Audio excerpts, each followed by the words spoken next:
오늘도 스스로에게 물어봅니다. 왜 내 인생은 이렇게 힘들기만 할까요? 왜 나에게만 시련이 끊이지 않고 행복은 늘 짧게 스쳐가듯 지나가는 걸까요?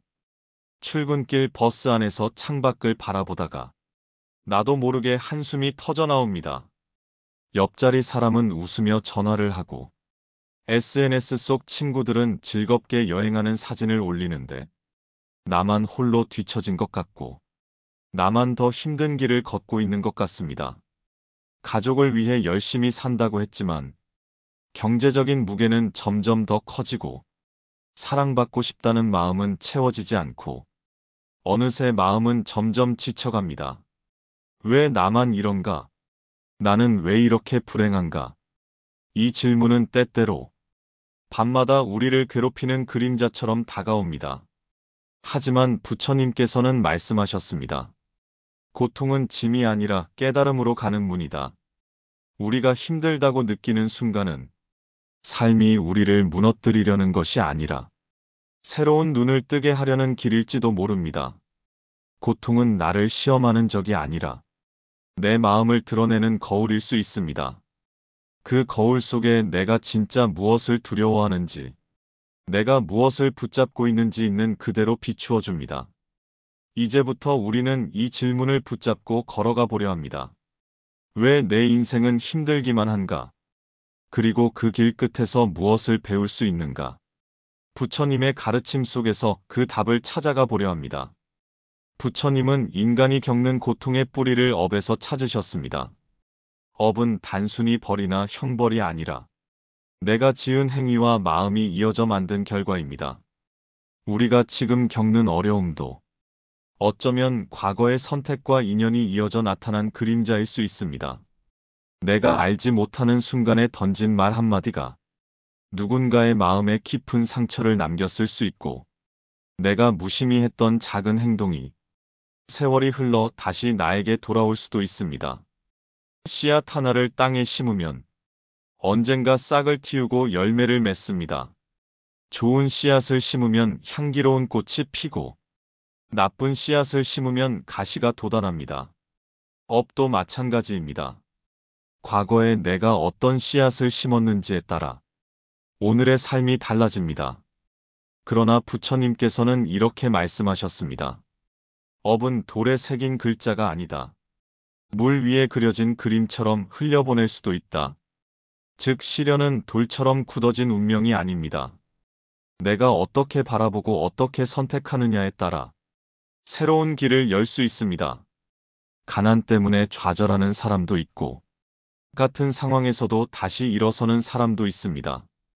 가족의 갈등 속에서 평생 미움만 키우는 사람도 있지만 그 아픔을 계기로 자비와 이해를 배우는 사람도 있습니다. 시련은 우리를 시험하기 위해 오는 것이 아닙니다. 내 마음을 더 깊이 들여다보게 하기 위해 다가옵니다. 지금의 고통은 내가 영원히 짊어져야 하는 무거운 짐이 아니라 내가 더 단단해지고 지혜롭게 살도록 삶이 내게 건네는 질문일지도 모릅니다. 그래서 부처님은 우리에게 고통을 원망하지 말고 고통을 배우라고 하셨습니다. 우리는 고통이 닥치면 본능적으로 피하려고 합니다. 이 상황만 빨리 지나가면 좋겠다. 이 고통만 사라지면 행복해질 수 있겠다. 그렇게 생각하지요. 그러나 부처님께서는 말씀하셨습니다. 고통을 없애려 하지 말고 고통을 바라보라. 그 속에서 배움이 있다. 마음을 다스린다는 것은 고통을 부정하거나 도망치는 것이 아니라 그 고통을 있는 그대로 마주하는 것입니다. 한 어머니가 있었습니다. 아이를 키우며 경제적으로도 어려워 매일같이 불안과 두려움 속에서 잠들곤 했습니다. 그녀는 늘 이렇게 기도했습니다. 부디 이 고통이 빨리 사라지게 해주세요. 하지만 부처님의 가르침을 접하고 나서 그녀는 기도의 내용을 바꾸었습니다. 이 고통을 통해 제가 무엇을 배워야 하는지 알게 해주세요. 그 순간부터 삶은 조금씩 달라졌습니다. 불안 속에서도 아이의 웃음을 보며 감사할 수 있었고, 두려움 속에서도 작은 희망을 붙잡을 수 있었습니다. 고통은 여전히 있었지만, 그녀의 마음은 이전과 같지 않았습니다. 외로움이 찾아왔을 때 나는 왜 외로운가 하고 묻는 순간 그 답은 내 마음 안에서부터 들려옵니다.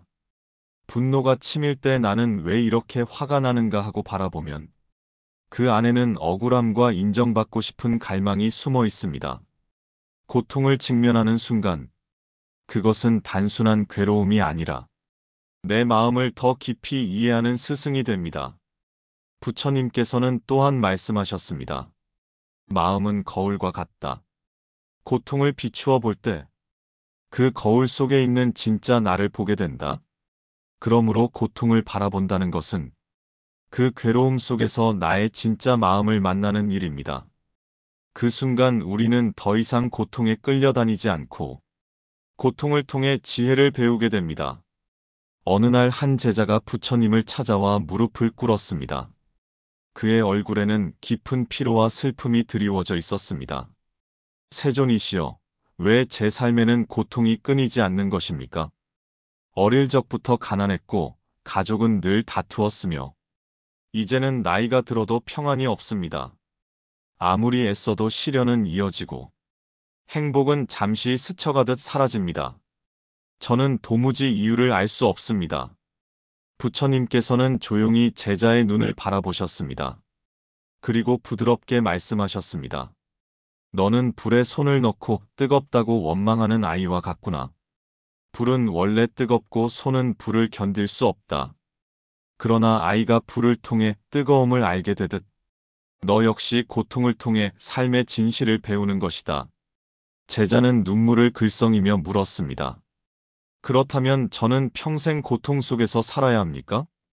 부처님께서는 잔잔히 미소 지으시며 대답하셨습니다. 고통을 짐으로만 여기면 너는 평생 짓눌릴 것이다. 그러나 그것을 길잡이로 삼으면 너의 마음은 더 깊고 넓어질 것이다. 강이 바위를 만나 막히면 새로운 길을 찾아 흐르듯 사람도 시련 앞에서 새로운 길을 배운다. 그 말을 듣고 제자는 깊이 고개를 숙였습니다. 그제야 그는 알았습니다. 고통은 벌이 아니라 나를 더 단단하게 만드는 과정임을. 며칠 뒤 또 다른 제자가 찾아왔습니다. 그는 상처투성이의 손을 내밀며 말했습니다. 세존이시여, 저는 장사에 실패했습니다. 친구들은 모두 등을 돌렸고 빚더미에 앉아 하루하루가 괴롭습니다.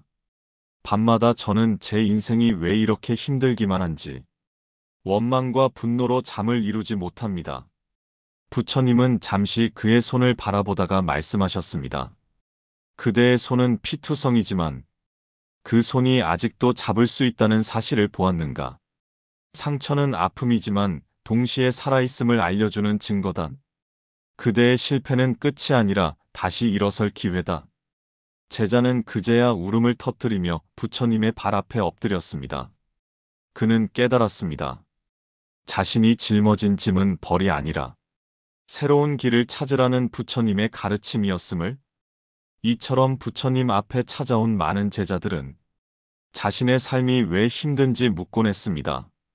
그리고 그때마다 부처님은 고통을 원망하기보다 그 안에서 길을 찾으라고 말씀하셨습니다. 우리가 힘들다고 느끼는 순간을 깊이 들여다보면 그 안에는 늘 집착과 비교가 숨어 있습니다. 나는 더 가져야 한다. 나는 저 사람처럼 되어야 한다. 내 삶은 왜 저만큼 빛나지 못할까? 이런 마음이 들 때 괴로움은 더욱 커집니다. 부처님께서는 이렇게 말씀하셨습니다. 남과 비교하는 마음은 스스로를 묶는 족쇄와 같다. 남과 다투며 이기려는 자는 끝없는 괴로움 속에 산다. 현대의 삶을 보면 이 말씀이 더욱 절실합니다. 누군가는 친구의 SNS 속 여행 사진을 보고 괴로워합니다. 누군가는 동료의 승진 소식에 마음이 무너집니다. 누군가는 옆집 아이의 성적을 보며 내 자식을 원망합니다. 비교심은 이렇게 마음을 잠식합니다. 남의 삶과 나의 삶을 끊임없이 저울질하며 나는 부족하다, 나는 모자라다 하는 생각에 스스로를 갉아먹습니다. 집착도 마찬가지입니다. 돈에 집착하면 돈이 떠날까 불안하고 사랑에 집착하면 상대가 멀어질까 두렵습니다. 명예에 집착하면 그것이 무너질까 전전긍긍합니다. 집착은 마치 손에 꼭 쥔 모래와 같습니다. 더 꽉 쥘수록 손가락 사이로 흘러내리고 결국 아무것도 남지 않습니다. 부처님께서는 또 이런 비유를 드셨습니다. 물이 가득 담긴 항아리에 손을 넣어 물을 움켜쥐려 하면 손가락 사이로 물은 모두 흘러내린다. 그러나 두 손을 모아 받치면 그 물은 잠시 머물러 갈증을 적셔준다. 이 말은 집착하지 않고 받아들일 때 삶은 더 오래, 더 깊이 머문다는 뜻입니다. 진정한 평안은 움켜쥘에서 오는 것이 아니라 비워냄에서 옵니다. 남의 삶과 나의 삶을 비교하지 않고 있는 그대로의 나를 바라보는 순간 마음은 고요를 찾게 됩니다. 우리가 힘들다고 느끼는 이유는 시련 자체보다도 그 시련을 바라보는 비교와 집착의 마음 때문일 때가 많습니다. 그래서 부처님은 우리에게 스스로의 길을 걸으라고 말씀하셨습니다. 부처님은 고통을 없애는 법보다 고통을 지혜로 바꾸는 법을 가르치셨습니다. 괴로움은 피해야 할 적이 아니라 내 마음을 깨닫게 하는 스승이기 때문입니다. 그 길을 걷기 위해 부처님께서 알려주신 방법이 있습니다. 첫째, 호흡을 바라보는 수행. 마음이 흔들릴 때 호흡에 집중해 보십시오. 숨이 들어오고 나가는 것을 지켜보기만 해도 마음은 지금 이 순간으로 돌아옵니다. 직장에서 억울한 말을 들었을 때, 가슴이 답답하고 화가 치밀어 오를 때, 그 순간 깊게 호흡을 해보는 것입니다. 지금 들어오는 숨, 지금 나가는 숨. 단순하지만 그 순간, 마음은 과거의 상처와 미래의 불안을 잠시 내려놓습니다. 호흡은 늘 우리 곁에 있습니다. 고통이 찾아올 때마다 호흡은 나를 현재에 머물게 하는 닻이 되어줍니다. 둘째, 자비심을 일으키는 수행. 나를 괴롭히는 사람조차도 그 사람 또한 고통 속에 있다는 사실을 떠올려 보십시오. 욕을 하는 사람은 마음이 불안하기 때문이고 상처를 주는 사람은 그 안에 더 큰 상처가 있기 때문입니다. 분노를 분노로만 돌려주면 나도 그 사람도 괴로움에 갇히게 됩니다. 하지만 자비의 눈으로 바라보면 그의 행동 뒤에 숨어있는 아픔이 보입니다. 자비는 타인을 위한 것 같지만 사실은 나의 마음을 자유롭게 하는 길입니다. 셋째, 감사의 수행. 하루의 끝에 조용히 앉아 오늘 있었던 일 중 고마운 것을 떠올려 보십시오. 따뜻한 햇살, 물을 마실 수 있음, 숨 쉴 수 있음. 아무도 눈여겨보지 않는 일상이지만 그것이야말로 삶의 기적입니다. 감사는 고통을 덮어버리지는 않지만 고통의 무게를 가볍게 합니다. 내가 잃은 것보다 가진 것을 바라보게 만들기 때문입니다. 넷째, 비워냄의 수행. 우리는 늘 붙잡고 살아갑니다. 남의 말, 과거의 상처, 이루지 못한 꿈. 그것을 내려놓지 못해 괴로움이 이어집니다. 부처님은 말씀하셨습니다. 가득 찬 잔에는 물을 더 담을 수 없다. 내가 꼭 붙잡고 있던 생각과 감정을 내려놓을 때 마음은 새로운 길을 받아들일 자리를 갖게 됩니다. 비워냄은 이름이 아니라 새로운 지혜가 들어올 공간을 마련하는 것입니다. 이 네 가지 수행은 거창하지 않습니다. 하지만 일상의 작은 순간마다 실천할 수 있는 길입니다. 고통을 바라보고 자비를 일으키고 감사를 기억하고 내려놓을 때 괴로움은 단순한 짐이 아니라 내 삶을 밝혀주는 등불이 됩니다. 우리는 살아가면서 수없이 묻습니다. 왜 내 인생은 이렇게 힘들기만 할까? 하지만 부처님께서는 고통을 두려워하지 말라고 하셨습니다. 고통은 나를 쓰러뜨리려는 무거운 짐이 아니라 나를 깨우는 알람이고 나를 단단하게 만드는 길이기 때문입니다. 우리가 겪는 시련은 우연히 찾아온 불운이 아닙니다. 내가 지어온 업의 그림자이기도 하고 앞으로 내가 배워야 할 지혜의 씨앗이기도 합니다. 가난 때문에 눈물 찢던 사람도 그 속에서 검소함의 가치를 배울 수 있습니다. 관계에서 상처받은 사람도 그 속에서 자비와 이해를 배울 수 있습니다. 병마와 싸우는 사람도 그 속에서 삶의 소중함을 깊이 느낄 수 있습니다. 괴로움은 사라지지 않습니다. 그러나 그것을 바라보는 우리의 마음은 바뀔 수 있습니다. 불평과 원망으로 바라보면 그것은 평생 짓누르는 짐이 되지만 배움과 지혜의 눈으로 바라보면 그것은 나를 더 깊고 넓게 만드는 스승이 됩니다. 오늘도 힘든 길을 걷고 계신가요? 혹시 왜 나만 이렇게 힘든가라는 질문이 가슴 속에서 사라지지 않으십니까?